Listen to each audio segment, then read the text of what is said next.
நிலா பாப்பா அப்படியே டென்ஷனாக இருக்காங்க. எப்படியாவது நம்ம போகணும், பஸ்ஸை மிஸ் பண்ணிட்டோம், அந்த கேமுக்கு நம்ம போய் விளையாடணும் அப்படின்னு சொல்லிட்டு அப்படியே யோசிச்சுட்ருக்காங்க. இங்கே பாரு நிலா பாப்பா, இன்னும் கொஞ்சம் நேரத்தில் வண்டியை ரெடி பண்ணிவிட்டு கண்டிப்பாக நான் உன்னை கூட்டிகிட்டு போயிட்டு அந்த பஸ்ஸு எங்கே போதோ அவங்க எங்கே போனாங்களோ அதே பிளேஸில் நான் கொண்டு போய் விட்டுறேன் அப்படின்னு தனம் சொல்கிறாங்க. அதே மாதிரி அந்த பிளேஸை விசாரிச்சுக்கிட்டு அங்கே போயிட்டு தனம் விடுறாங்க. நிலா பாப்பா ரொம்ப சந்தோஷப்படுறாங்க. அங்கே இருக்க அவங்க ஃப்ரெண்ட்ஸ் எல்லாருமே பார்க்குறாங்க. பார்த்துட்டு தேங்க்ஸ் தனம்மா அப்படின்னு சொல்கிறாங்க. சரிம்மா நீ போ அப்படின்னு சொல்லிட்டு அங்கேருந்து தனம் வராங்க. ரொம்ப சந்தோஷமாக உள்ளே போயிட்டு சொல்கிறாங்க நிலா பாப்பா, என்ன நடந்தது தெரியுமா, நான் தான் அவங்க எல்லாரையும் மிஸ் பண்ணிட்டேன். ஆனால் தனம்மா பற்றியா இங்கேயே என்னை கூட்டிகிட்டு வந்து விட்டாங்க. என்னோட சந்தோஷம் தான் தனம்மாவுக்கு ரொம்ப ரொம்ப பிடிக்கும்.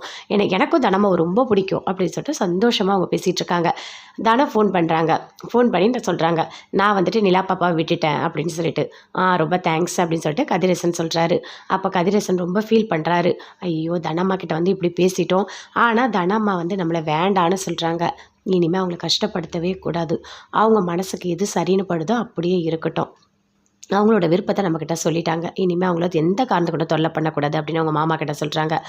நீ சொல்கிறதும் கரெக்டு தான் அப்படின்னு சொல்லிட்டு 2 பேருமே சேர்ந்து பேசிகிட்டு இருக்காங்க. அப்போ தனம் யோசிக்கிறாங்க. எப்போவுமே நாம் நம்மளோட கடமையை கரெக்டாக பண்ணணும். சீக்கிரமாக போயிட்டு இன்றைக்கி நிலா பாப்பாவை கூட்டிகிட்டு வந்துடணும் அப்படின்னு சொல்லிட்டு யோசிக்கிறாங்க. அதே மாதிரி போயிட்டு கூட்டிகிட்டு வராங்க. வீட்டுக்கு கூட்டிகிட்டு போய் விடுறாங்க. விடும்போது உங்களுக்கு ஒன்று தெரியுமா, இன்றைக்கி நான் வந்துட்டு அந்த இடத்துக்கு போகவே இல்லையா, ஸ்கூலில் எல்லோரும் போயிட்டாங்க. ஆனால் தனம்மா அந்த இடத்துக்கு என்னை கூட்டிகிட்டு போய் விட்டு ரொம்ப சந்தோஷமாக என்னை கூட்டிகிட்டு வராங்க அப்படின்னு சொல்லிட்டு நிலா பாப்பா அவங்க வீட்டில் இருக்க எல்லாருக்கிட்டையுமே சொல்கிறாங்க. அப்படியாம்மா அப்படின்னு சொல்லிட்டு எல்லாருமே ரொம்ப தேங்க்ஸ்மான்னு சொல்கிறாங்க.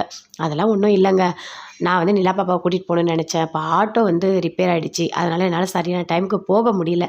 ஆட்டோவை நான் ரெடி பண்ணிவிட்டு கூட்டிகிட்டு போக லேட் ஆகிடுச்சு அப்படின்னு தானே சொல்கிறாங்க. ரொம்ப ரொம்ப பெரிய வேலை பண்ணியிருக்கம்மா அப்படின்னு சொல்லிட்டு ரொம்ப சந்தோஷமாக சொல்கிறாங்க. அப்படி யோசிக்கிறாங்க. ஆமாம், இவ ஏன் இப்படி பண்ணிகிட்ருக்கா, எப்போ பார்த்தாலும் இந்த சௌந்தர்யா பண்ணுறது எதுவுமே சரியாகவே இல்லையா, வயிறு வலிக்குது சொல்கிறா, சாமிக்கு விளக்கேற்றினா ஏற்ற மாட்டேன்னு சொல்கிறா, ஒன்றுமே புரியலையே, இவ வந்து சந்தோஷமாக தான் இருக்காளா இல்லை இல்லையா, கேட்டால் கூட பதில் சொல்ல மாட்டா, ரொம்ப திமிர் பிடிச்ச மாதிரி பேசிகிட்டு இருக்காளே அப்படின்னு சொல்லிட்டு தனத்தோட அத்தை யோசிச்சுட்ருக்காங்க.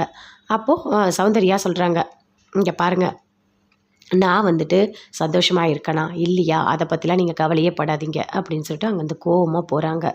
அப்போ அவங்க நினைக்கிறாங்க, ஏன் இவ இப்படி பேசிகிட்ருக்கா, எப்படியாவது கண்டுபிடிக்கணும், இவ வந்து கல்யாண வாழ்க்கையில் ஒழுங்காக தான் இருக்காளா அப்படின்னு சொல்லிட்டு அப்படியே மனசுக்குள்ளேயே தனத்தோட அத்தை யோசிச்சுட்ருக்காங்க. கதிரேசன் நல்லா குடிச்சிட்டே இருக்காரு. அப்போ அவங்க மாமா கிட்ட சொல்கிறாரு, இங்கே பாருங்கள் மாமா, எனக்கு ரொம்ப ரொம்ப கஷ்டமாக இருக்குது, என்ன பண்ணுறதுனே எனக்கு தெரியல, எனக்கு எங்கே பார்த்தாலும் தனம்மாவாக தான் தெரியுறாங்க, நான் என்ன பண்ணுறதுனே எனக்கு தெரியல, ரொம்ப வருத்தமாக இருக்குது. ஆனால் அவங்க விருப்பத்தை அவங்க சொல்லிட்டாங்க, என்ன அவங்களுக்கு பிடிக்கல, அவங்களுக்கு கல்யாணம் பண்ணுற விருப்பம்லாம் இல்லை அப்படின்னு சொல்லிட்டு ரொம்ப ஃபீல் பண்ணி சொல்கிறாரு. இங்கே பாரு மாப்பிள்ள, இன்றைக்கி இருக்க நிலமை நாளைக்கு இருக்காது, அது எல்லாமே மாறும், நீ சும்மா போட்டு குழப்பிக்கிட்டு இருக்காது சரியா, உனக்கு ஒன்று தெரியுமா, எது நடக்கணும்னு இருக்கோ அதை மாற்றவே முடியாது, அந்த கடவுள் என்ன முடிவு பண்ணுறாரோ அதுதான் நடக்கும், உன் இஷ்டத்துக்கு என் இஷ்டத்துக்குலாம் எதுவுமே நடக்காது, புரியுதா, நீ கொஞ்ச நாள் அதை பற்றி யோசிக்காத, விடு, ஃப்ரீயாக விடு, நீ ஹோட்டல் வந்து வைக்கிறேன்னு சொன்னல, அதில் கான்சன்ட்ரேஷன் பண்ணு, அதில் என்ன பண்ண முடியுமோ அதில் நல்லா பண்ணு, அதுக்கப்புறம் நடக்கிறது நடக்கட்டும், எது நடக்கணுமோ அதை தடுக்கவே முடியாது மாப்பிள்ள, நான் சொல்கிறத நீ கேளு அப்படின்னு சொல்கிறாரு.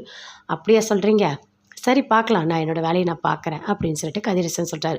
இப்போ தான் மாப்பிள்ள நான் சொல்கிற வழிக்கு நீ வந்திருக்க, நான் சொல்கிறத கேளு சரியா, நீ நல்லா வருவ, உனக்கு தனமாக கிடைக்கும்னா கிடைப்பாங்க.